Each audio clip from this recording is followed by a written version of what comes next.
Welcome back to Gems with Genesis Amaris Kemp. With me today in the hot seat is Jenny K. Wright. She is a phenomenal woman that does some amazing things on the forefront as well as behind the scenes. But here's a bit about Jenny. Jenny Wright. Her pronouns are she and her, left her hard won vice president title and toxic work environment in corporate America behind, pivoting back into philanthropy and international development without any regrets. She has relied on her project management, research, and communication roots to dedicate over a decade of her career to consult for nonprofits and international organizations worldwide. Having globetrotted around half the world and living in her ninth country, wow, that's amazing. Jenny is used to thinking on her feet, eating questionable food, and living out of a suitcase. Directing her knack for writing to social media, she gained over 40K LinkedIn followers in a year and is in the process of launching her own blog, A Migrant's Guide, to share hers and other migrants' experiences of moving and living abroad. And without further ado, please welcome Jenny K. Wright to the platform, and we will be discussing living and traveling abroad, as well as, how do you work abroad? How do you live there when you may not have the experience? So, welcome, Jenny. Thank you very much. Pleasure to be here. So, Jenny, you have some amazing things going on in your wheelhouse, and I read your phenomenal bio. That was not everything. So, tell us, who else is Jenny? Like, what else do you have going on besides what was read in your bio? Because we all know that you could only put so much in a bio. It's very true. And I'm sure you saw a little action going on in the background there. That's one of my two dogs that I have with me. So that's been the main excitement of this ninth country that I'm in now, Tunisia, because I actually brought my dogs with me this time. So that's been a bit of an adjustment period for both them and me. That is amazing. So, whenever you were traveling abroad the country, where would you leave your pets? I usually, I do have a house back in the States, and I was fortunate enough to have either friends or roommates that were able to take care of both the house and the pets. But this time around, I was actually going to a country that was pet friendly. So I made sure that I could bring my two little fur babies with me. So it's very fun. I think I have now among the most well-traveled dogs in the world. They've been to 3 countries so far. Some have been to more, but I think they're quite happy with their list of countries so far. That is amazing. And Jenny, I want to unpack your experiences. So you left that toxic work environment in corporate America. I could completely relate because I was in corporate for 15 years, and it does become draining over time. And sometimes you get comfortable because you're making X amount of dollars, you're doing all these things, but sometimes you just feel like you're not fulfilled, like there's more, and there's something inside of you that is causing you to just bubble up and bubble up. And it's almost like you're going through a birthing process, metaphorically speaking, and it's your passion and your purpose that is being birthed inside of you. And it's time for you to push it out. And in comparison to women who are pregnant, you're pregnant for 9 months and then you push out a beautiful bundle of joy. But while you're going through that process, whenever you're ready to either go through the birthing process, whether it's natural or whatever, there is pain that comes with that. So let's talk about your pain to purpose and what really led you to just take that leap of faith and say, you know what, I've made it this far, and now it's just time to leave this life behind and do something that Jenny wants to do. It's an interesting metaphor, but I think there's definitely some truth into that. I did actually work for the same organization that I'm working for now. What is it now? 11 years ago. And then I went back to working for governments before I got into working for private sector.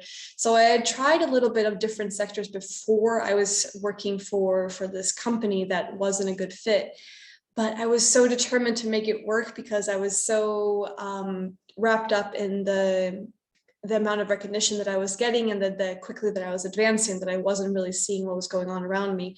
But it was great to see that it was initially when I was working there, it was amazing. It was one of the best places I've ever worked, and everyone really enjoyed going to work. It was, we were a family.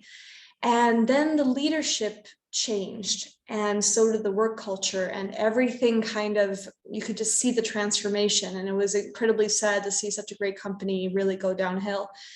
And I tried my best to steer it back on track, and I just eventually I gave up. But one of the great things that came out of that was the fact that I realized that I could actually help other companies, small businesses, startups, and nonprofits when it came to consulting.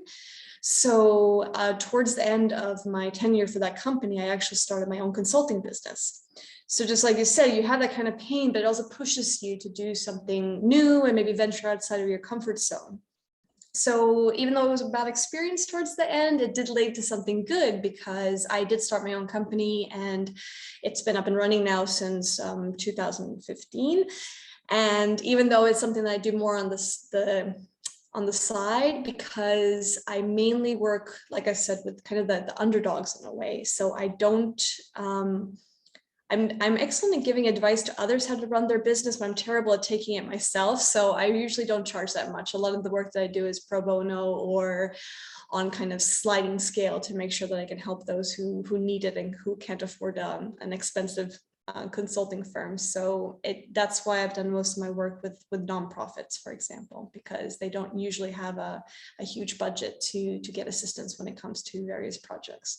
So it all ended well. Amazing. And I just hear the servant leadership there. And congratulations for starting your own business, because it always happens that way in a weird sense. It's like you go through something, and when you're going through it, it doesn't seem so pretty. It doesn't seem so glamorous. And it, quite frankly, it really does suck.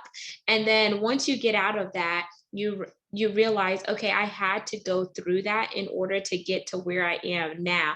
But I didn't appreciate it then. But then whenever you start to see the puzzle come together and you start to see all the pieces fit together at the end, it's a beautiful masterpiece, right?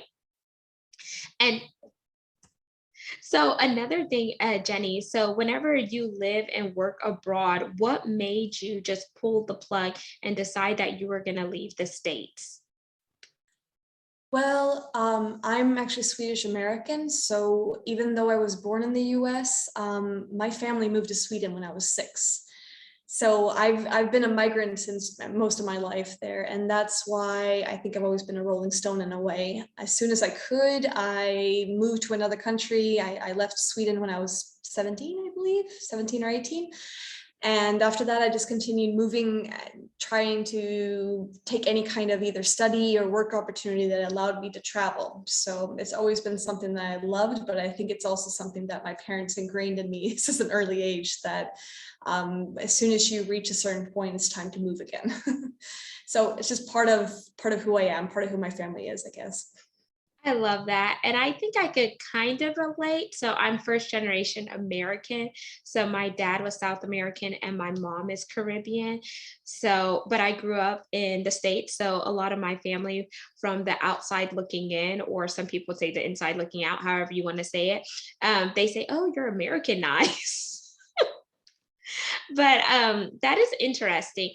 And whenever you think about moving to a new spot, how do you pick the country that you're going to embark on? That's an excellent question. I am not sure. In this case, Tunisia was actually a country I really wanted to go to, and I spent a lot of time trying to find opportunities where I could move here. But quite honestly, everywhere else I've gone to has been more of a spur of the moment decision based on what I was offered. And it's also just kind of, I always apply for jobs or opportunities all the time, even if I'm not even looking. I constantly apply and apply. And then I just see what I have when it's time to make a decision. So it really is like, spinning the globe and then just pointing somewhere and going, oh, okay, that's where we're going. Awesome. So it's more exciting that way, because I've been to countries now where I really didn't know what to expect, even though I do love research and I always make sure I know where I'm going. But it's still something that like I often book the ticket and then I find out where I'm going. So that's always an exciting part of the whole process, I think. That is amazing. That is just so amazing. Like how many people you just want to just get your globe, spin it and be like, okay, wherever it lands, that's where I'm going. And then you just grab what you have, hop on a plane, and then YOLO, you only live once, right? Exactly. And I think that's something that that's why I said like I definitely am used to living outside of like a suitcase all the time, and you just get very used to packing. I often get asked like how do you pack up your life and just go somewhere? And I go, it's surprisingly easy after a while, because even when I live in a country, for example, I just 2019 to 2020 for 1 year, I lived in Timor-Leste, and I think I moved 5 or 6 times within that year. I didn't need to, but I did. And I think it's just part of, I am just extremely good at moving. And I just, the hard part for me is just staying put. So that's when I don't know what to do with myself. So that's probably what I need to work on and train more, is actually staying put a little bit longer. So let's deep dive into that. Have you ever thought about consulting people on living and working abroad, since you are like a subject matter expert in this area? Because I guess like every time that we move, we're purging and we're getting rid of things that are unnecessary. And if you think about it this way, whenever we're flying on an aircraft, they always have us weigh our baggage to make sure it's 40 pounds or 50 pounds, because if your baggage is too heavy and they load it on the plane is not going to be able to take over a certain amount of cargo, because if the plane is way down, it's not going to be able to reach higher elevations or altitudes. So in our life, what type of baggage are we carrying? And is that baggage conducive to the altitudes we're trying to reach? No, I think that's very good. It's a good point. And actually, during COVID, one of my projects there was I sold my house that I had down in Florida, and I got rid of everything. So it was, so, you know, 2-bedroom house, got rid of everything that was there inside and outside, and whatever I couldn't fit in my car. And that includes my 2 dogs, by the way, who are quite small, but still take up space. Whatever I couldn't fit in my car was not coming with me up to Vermont. So that was incredibly cleansing, because usually when I go traveling somewhere, obviously I have a suitcase, but it's completely different when you are actually moving all your entire belongings that you want to keep in your life, and you don't really have the luxury of storage. So that was really fun to see what I actually need and what I actually want and I think is important in my life. So now I feel incredibly lightweight, you know, in terms of like, I go, okay, I did some shopping here, and I said, it's fine, I have plenty of room, it's okay. So I think that's something that I do recommend people doing, even if they want to stay put in their city where they were born and they want to live the rest of their lives. I do think it's always a good thing to call it spring cleaning or whatever you want, is to go through your belongings and decide, do I really need all of this? Is this really important to me? Because I think it's something that you can actually donate to someone else who might need it more than you. You don't need to hoard it just for the sake of, I might use it again in 5 years. You know, you could actually just give it to someone who will use it tomorrow. So I think that's something that we need to get used to, is we don't necessarily need everything we have. And it's kind of nice to now and then, you know, appreciate what we do have and what we want to keep in our life, and get rid of that stuff that we don't need and we're not going to use again. Mm. So scaling down and scaling back, just being a minimalist, because sometimes it's like you have all this stuff and it just clutters around, and it's things that you aren't necessarily using. So I've heard out with the old, in with the new. If you never get rid of the old, how are you going to make room for the new that is trying to come into your life? Whether it's new perspective, new items, new clothes, whatever the case may be. And I want to dive a little bit deeper into you living and working abroad. So, based on the 9 countries that you have lived in so far, what was the country where you struggled the most, and how did that struggle shape where you are now?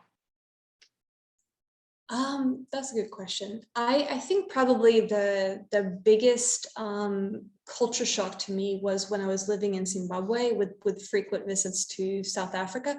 I had been to Africa before, but it was probably the first country that I was in where I And I had this in Sweden also, where I was told to go back to my country. Even though I might look Swedish, I can speak Swedish fluently, I was still seen as an immigrant and as an outsider to some people. And it was always hard. Even though I felt Swedish, I still apparently was still seen as not being quite Swedish enough. And I think Zimbabwe was the most different, and where I had a very scary experience where I was really told to go back to my country. They thought I was British, didn't really matter where I was from, but that was the biggest difference, to be seen as a minority, and to be like to see other people see you as being a threat based on nothing but your skin color. And that was an incredibly enlightening experience to me.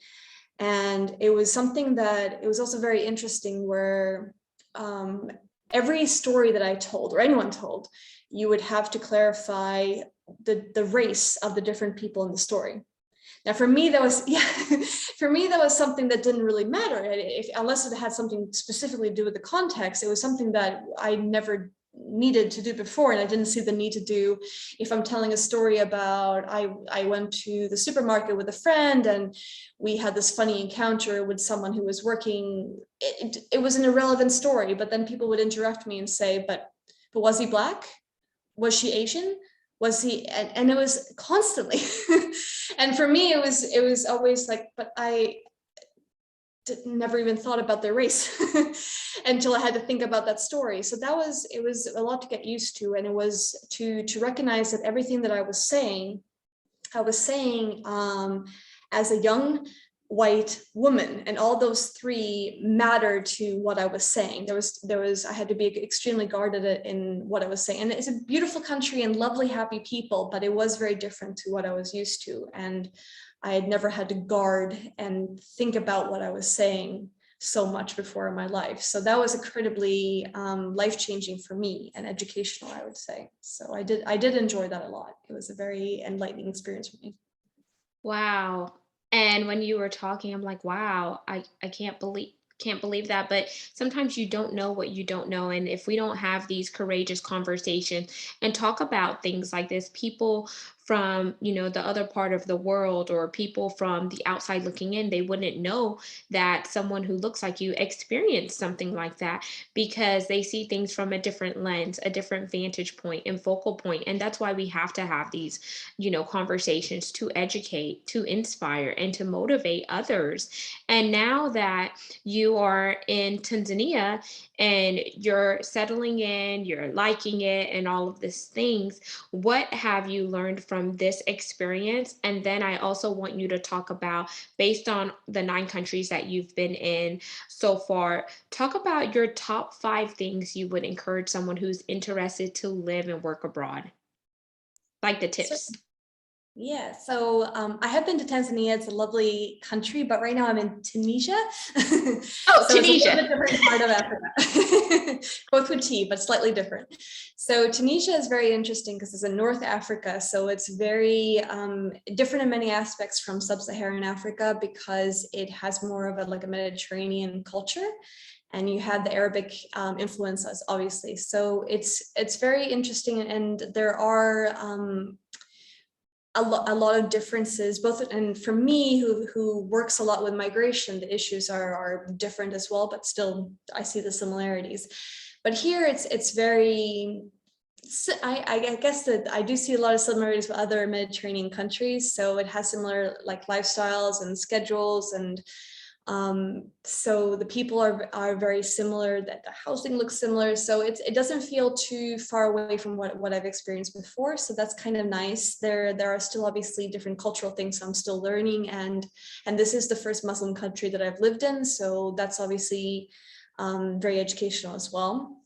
My lovely dogs, I think, have converted to Islam, because they now wake up for the first prayer called every morning. So they're very excited about that.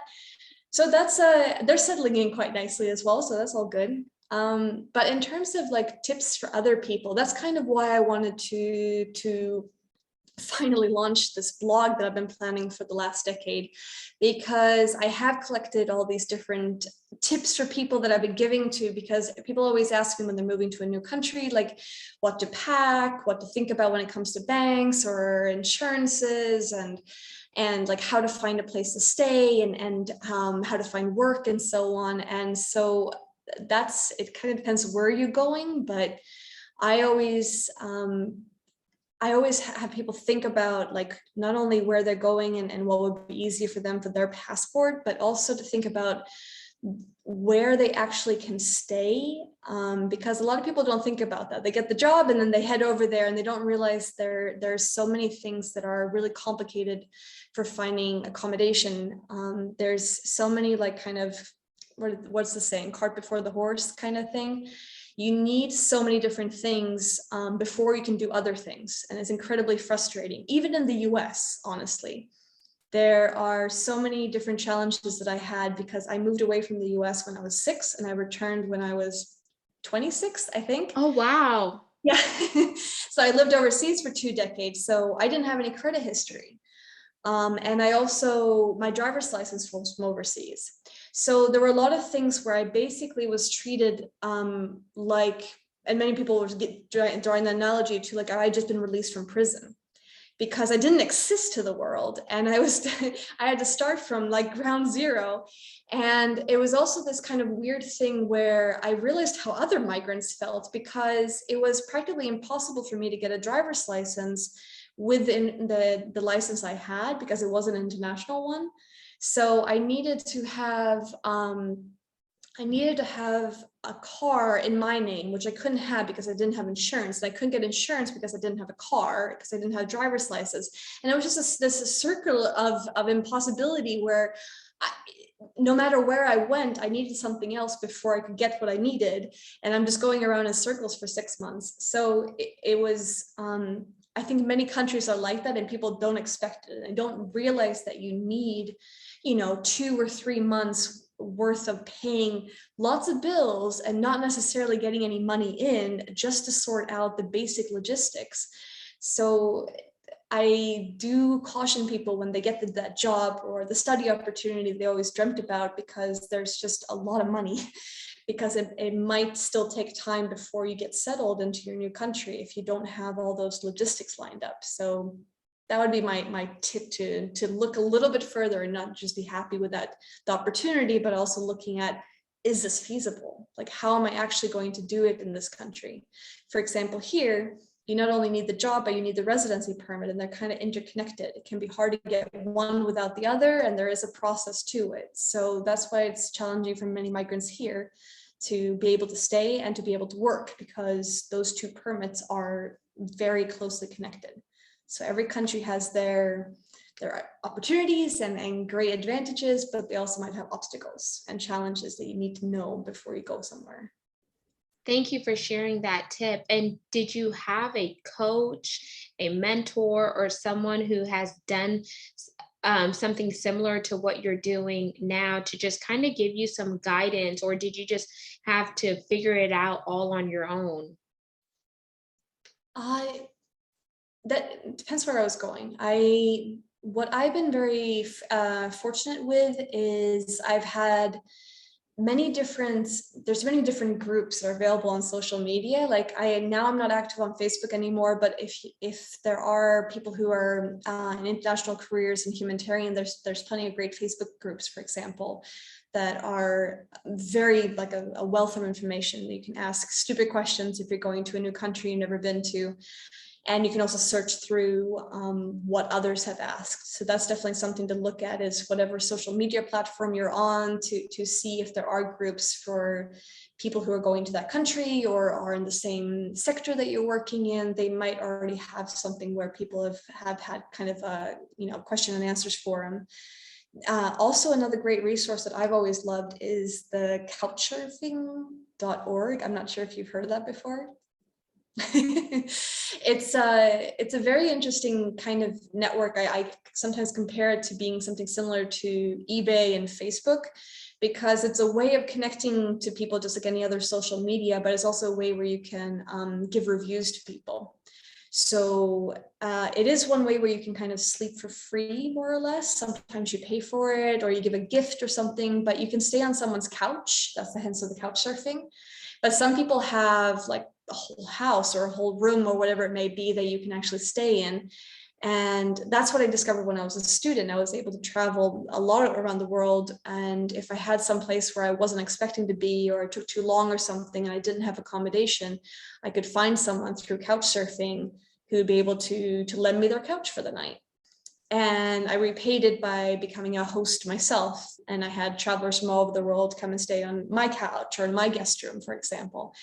But even if you're not really comfortable with having a stranger on your couch or sleeping in a total stranger's house, that's fine. But I do think it's still a great platform to ask those stupid questions, because there are locals. And just to ask simple questions like, is this neighborhood good? Can I live here? Like, or how do I get around? Is there a bus system? Or do you think taxis, what is a good price for a taxi? So you can ask those to people who know the neighborhood and know the city. And that way you have a friend, no matter where you're going in the world. When I'm traveling alone, I always go on couch surfing to see if someone wants to meet me for coffee. And then they give me the tips on what they would recommend if a friend came to town. Stay away from the touristy stuff. But that's what I would go to. Use the groups and the social media channels that you can to try and find friends that you haven't met yet, who already know where you're going and who can give you those tips so you don't have to make the mistakes that a lot of people do when they first arrive. Amazing. Thank you for sharing that, because I learned something new. So capturething.org. Yeah, it's like couch surfing, but then Uh-huh. yeah, it's couchsurfing.org. I guess people say they surf on couches. I've never really heard that before, but we did used to have that when I was younger. I lived in London. We had a so-called flat share with lots of Australians. It was me and 12 Australians in a 3-bedroom apartment, I think. But we also had a couch, and that meant that anyone could stay on the couch for the night. We would charge them £5 per night to stay on the couch, and they were called couch surfers. So I guess it's a term, just I'm not very used to using it. But yeah, it's a great site for those who like to travel. And like I said, even if you're not really comfortable with being that close to a complete stranger, it is a great thing to like meet someone for coffee, especially if you're on a business trip even, and you just want to just do something different than hang out with your colleagues or the people at the conference. You can just meet someone there. And I have, at least in my experience, I have never met anyone that wasn't completely fascinating and an awesome person through that site. But I do recommend looking at the reviews. That's why the eBay factor came in. Everyone has reviews, and you can see that they are an actual real person and that they're good quality. So check the reviews, but otherwise, happy networking, happy friend making. Thank you, Jenny, for sharing that and dropping that knowledge. And as we wind down, I want you to close us out by telling the listeners and viewers once again who you are, how they could connect with you on social media, and leave them with 1 or 2 gems. Right. Well, it's been great being on your podcast. So I'm Jenny Wright, and you can always connect with me either on LinkedIn or I've just rejoined Twitter. So my handle there is Jenkat etc, like etc. Happy to connect on either one of those. And I don't know what else to add on that, but I'm hoping that within the next month or so that I will be launching my new blog, A Migrant's Guide. The idea is to share my experiences and other people that I met along the way, and any kind of resources and tips that we have to give to either veteran travelers or first-time labor migrants, the first time you're heading abroad. It's hopefully be something for everyone. So I'm working on that, and I hope to launch it soon, so stay tuned. Amazing. And thank you so much for being here. And for you listeners and viewers of Gems, you just heard Jenny Wright. She is an amazing woman. Stay tuned for her Migrant's Guide that is launching. That's her blog. And then just a fun fact about Jenny. She is amazing. She did not mention that she flipped 3 fixer-uppers since 2018, and the first of which was featured on HGTV, and is working on her 4th. Her almost endless amount of energy comes from a strict diet of two-thirds caffeine and sugar with a pinch of ADHD. She's currently based in Tanzania. She mentioned that with her two dogs. So, if you want to learn more about Jenny and what she has going on, make sure you connect with her on her social media platforms. And remember, knowledge is power. Traveling to new places gives you a new insight, new vantage points, and new perspectives. Do your due diligence and never be afraid to step outside of your comfort zone, because when you step outside of your comfort zone and you get outside of the box, the possibilities are endless. And until we chat next time, peace, love, and lots of blessings. Signing out, Genesis Amaris Kemp and Jenny Wright.